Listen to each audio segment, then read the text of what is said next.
Marwari media आप देख रहे हैं। आज है 15 जून 2024 शनिवार का दिन और हिंदू तिथि ज्येष्ठ माह की नवमी है। नजर डालेंगे आज की बड़ी खबरों पर। शुरुआत करेंगे देश की बड़ी खबर के साथ। बड़ी खबर, कुवैत के मंगाफ में 12 जून को लगी भीषण आग में मारे गए 45 भारतीयों के शव को लेकर भारतीय वायुसेना का स्पेशल एयरक्राफ्ट भारत पहुंचा। यह केरल के कोची एयरपोर्ट पर लैंड हुआ क्योंकि मृतकों में सबसे ज्यादा 23 लोग केरल के ही थे। इसके बाद एयरक्राफ्ट शवों को लेकर दिल्ली पहुंचा। जान गंवाने वाले अन्य 22 लोगों में से तमिलनाडु के साथ आंध्र प्रदेश के 3 और बिहार, ओडिशा, कर्नाटक, महाराष्ट्र, झारखंड, हरियाणा, पंजाब और पश्चिमी बंगाल के एक लोग हैं। वहीं इस मामले में कुवैत ने अब तक 3 आरोपियों को गिरफ्तार किया है। जानकारी के अनुसार जिस बिल्डिंग में आग लगी थी उसमें 196 लोगों को रखा गया था, जबकि बिल्डिंग की कैपेसिटी इतनी नहीं थी। यानी कि लालच और लापरवाही की वजह से यह बड़ा हादसा हुआ है। बहरहाल आगे बढ़ जाते हैं। बड़ी खबर, यह खबर आपके लिए बेहद ही काम की है। भारत में आज भी सोने को सर्वश्रेष्ठ निवेश माना जाता है, लेकिन राजस्थान में सराफा व्यापारी आम जनता के साथ बड़ा धोखा कर रहे हैं। प्रदेश भर में खोटा सोना और नकली ज्वेलरी बेची जा रही है। इसमें सोने की मात्रा न के बराबर है। अगर आपने भी सोने की ज्वेलरी खरीद कर अपने घर में उसे सहेज के रखा है तो सावधान हो जाइए, क्योंकि आपकी ज्वेलरी में भी बड़ी मिलावट हो सकती है। एक अखबार की रिपोर्ट के अनुसार आज भी बाजार में 2 ग्राम वजन तक के गहने ज्यादातर नकली है, यानी इसमें सोने की मात्रा 0% है। चौंकाने वाली बात तो यह भी है कि सोने के पुराने गहनों में मिलावट ज्यादा है। बड़ी बात तो यह है, खासकर ग्रामीण क्षेत्रों में हम व्यापारियों के पास जाते हैं और सोने के गहने आंख मूंद कर विश्वास के साथ सोना खरीद लेते हैं, लेकिन न तो हमारे पास यह प्रूफ रहता कि यह कितना कैरेट सोना है। जांच में सामने आया है कि इनमें 60% तक ही सोना मिला है, जबकि इनको 22 कैरेट यानी 91.6% सोना बताकर बेचा गया था। जो अभी जांच वगैरह चल रही है उसमें 30% गहने तो ऐसे थे जिनमें सोने की शुद्धता 70% तक ही निकली और कुछ तो सोना 10% ही मिला। केवल 15% गहने ऐसे थे जिनमें सोना 90 या 100% था। तो आप आंख मूंद कर किसी पर भरोसा न करें। हर चमकने वाली चीज सोना नहीं होती।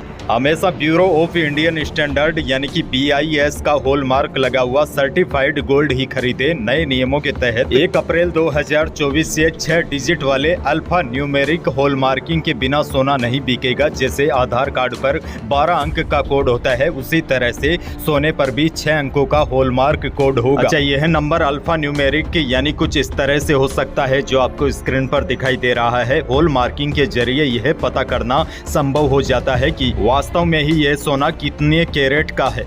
इन 6 अंकों के हॉलमार्क कोड से आप अपने मोबाइल फोन से भी जान सकते हैं कि आपने जो सोना खरीदा है वह कितना खरा है। आगे बढ़ जाते हैं। बड़ी खबर, मुख्यमंत्री भजनलाल शर्मा का एक और बड़ा फैसला। 3rd ग्रेड शिक्षक भर्ती में महिलाओं के लिए आरक्षण 30 से बढ़ाकर 50% कर दिया है। सीएम ने राजस्थान पंचायत राज अधिनियम में संशोधन के प्रस्ताव को मंजूरी दी है। इस फैसले से महिलाओं को रोजगार के अधिक अवसर मिलेंगे, वह आत्मनिर्भर होकर सशक्त बन सकेगी। आपको बता दूं, प्रदेश में ग्रेड 3rd टीचर के करीब 27,000 पद खाली पड़े हैं। आने वाले बजट में भजनलाल सरकार इन पदों पर भर्ती की घोषणा कर सकती है। नई भर्ती में महिलाओं को 50% आरक्षण मिलेगा। बहरहाल आगे बढ़ते हैं। राजस्थान से बड़ी खबर, लोगों को अब सस्ती बजरी मिल सकेगी। राज्य सरकार ने Rajasthan state mines and minerals limited को भीलवाड़ा जिले में बजरी खनन के 3 पट्टों की LOI जारी कर दी। सीएम भजनलाल शर्मा ने LOI को स्वीकृति प्रदान की है। सरकार के इस फैसले के बाद आमजन को सस्ती और निर्बाध बजरी की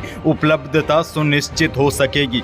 आगे बढ़ जाते हैं। बड़ी खबर, कृषि और ग्रामीण विकास मंत्री डॉक्टर किरोड़ी लाल मीणा ने मंत्री पद से इस्तीफा देने की तैयारी कर ली है। डॉक्टर किरोड़ी लाल मीणा लोकसभा चुनाव के नतीजों के बाद सचिवालय और कृषि भवन के दफ्तर में नहीं गए हैं। और बड़ी बात तो यह है, उन्होंने सरकारी गाड़ी भी छोड़ दी है। सरकारी कामकाज से भी लगभग दूरी बना ली है। सूत्रों की माने तो इस्तीफा लगभग तैयार है। सीएम को भेजने भर की देरी है। अगले 2 से 3 दिनों में इसकी औपचारिक घोषणा हो सकती है। फिलहाल डॉक्टर किरोड़ी ने इस मुद्दे पर कोई भी टिप्पणी करने से इनकार कर दिया है। आपको बता दूं, किरोड़ी ने कहा था, पीएम ने मुझे 7 सीटें जीतने की जिम्मेदारी दी है। अगर इनमें से एक भी सीट बीजेपी हारती है तो वह इस्तीफा दे देंगे। और अब बड़ी खबर यह आ रही है, डॉक्टर किरोड़ी लाल मीणा ने मंत्री पद से इस्तीफा देने की तैयारी कर ली है। आगे बढ़ जाते हैं। एक और बड़ी खबर, रेलवे इन दिनों ट्रेनों में अत्याधुनिक LHB कोच लगाने पर जोर दे रहा है। बाड़मेर से ऋषिकेश को चलने वाली बाड़मेर ऋषिकेश बाड़मेर एक्सप्रेस ट्रेन भी अब LHB कोच के साथ संचालित होगी। बाड़मेर से 16 जून को रवाना होने वाली ट्रेन LHB कोच के साथ चलेगी। वैसे आपको बता दूं, इसका फायदा ये होगा, LHB कोच से ट्रेनों की स्पीड को बढ़ाया जा सकता है, वहीं यात्रियों का भी सफर और अधिक सुरक्षित और आरामदायक होता है। आगे बढ़ते हैं, बड़ी खबर। नीट एग्जाम को रद्द करने की मांग को लेकर कोटा और अजमेर में NSUI और ABVP ने प्रदर्शन किया। कोटा में प्रदर्शन के दौरान पुलिस और NSUI के कार्यकर्ताओं के बीच जबरदस्त धक्का मुक्की हो गई।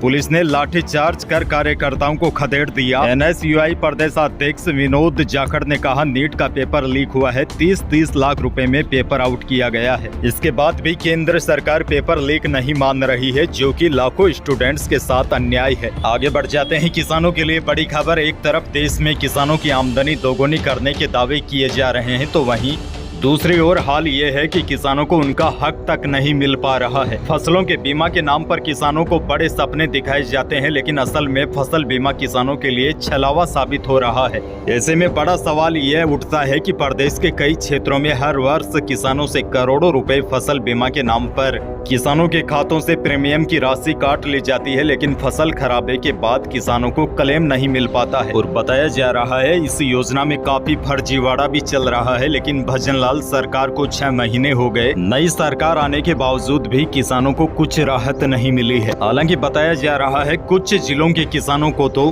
फसल बीमा का पैसा मिल चुका है, लेकिन जो किसान बचे हुए हैं उन किसानों को फसल खराबे का पैसा कब मिलेगा, इसको लेकर अधिकारियों के पास कोई भी जवाब नहीं है। आगे बढ़ जाते हैं, मौसम से जुड़ी बड़ी खबर। राजस्थान के अलवर और भरतपुर में दोपहर के बाद मौसम में बदलाव आया। शाम को दौसा, अलवर, भरतपुर सहित दक्षिणी पूर्वी राजस्थान के कई जिलों में आंधी के साथ बारिश हुई। हालांकि दूसरी ओर उत्तरी पश्चिमी राजस्थान के जिले गर्मी से बेहाल रहे। मौसम विभाग का कहना है कि आने वाले 4 दिनों के दौरान राजस्थान के अलग अलग हिस्सों में दोपहर के बाद आंधी और बारिश की संभावना है और कहीं कहीं पर हीट वेव भी चल सकती है। यानी कि प्रदेश के दक्षिणी पूर्वी हिस्सों में बारिश का दौर जारी रहेगा, लेकिन उत्तरी पश्चिमी राजस्थान के कई जिलों में गर्म हवाएं चलेगी। हालांकि दोपहर के बाद कुछ जिलों में बादल वगैरह छा सकते हैं और कुछ स्थानों पर तेज हवाएं चलने की भी संभावना है। अच्छा, आगे बढ़ते हैं। सोने की शुद्धता को लेकर पहले ही हमने काफी सारी बातें कर ली है। अब भावों के बारे में बात करें तो जयपुर सराफा बाजार के अनुसार चांदी 200 रुपए कम होकर 90,100 रुपए प्रति किलो पर आ गई। वहीं शुद्ध सोना और जेवराती सोने के भाव में कोई भी उतार चढ़ाव दर्ज नहीं किया गया है। शुद्ध सोना यानी कि 24 कैरेट सोना 73,300 रुपए प्रति 10 ग्राम रहा और 22 कैरेट सोना यानी कि जेवराती सोना जयपुर सराफा बाजार के अनुसार 68,400 रुपए प्रति 10 ग्राम रहा। यही थी प्रदेश और देश की आज की बड़ी और महत्वपूर्ण खबरें। वीडियो को लाइक करना बिल्कुल न भूलिए और चैनल पर नए हैं तो सब्सक्राइब जरूर कीजिए ताकि आप अपडेट रहे बड़ी और काम की खबरों से। धन्यवाद।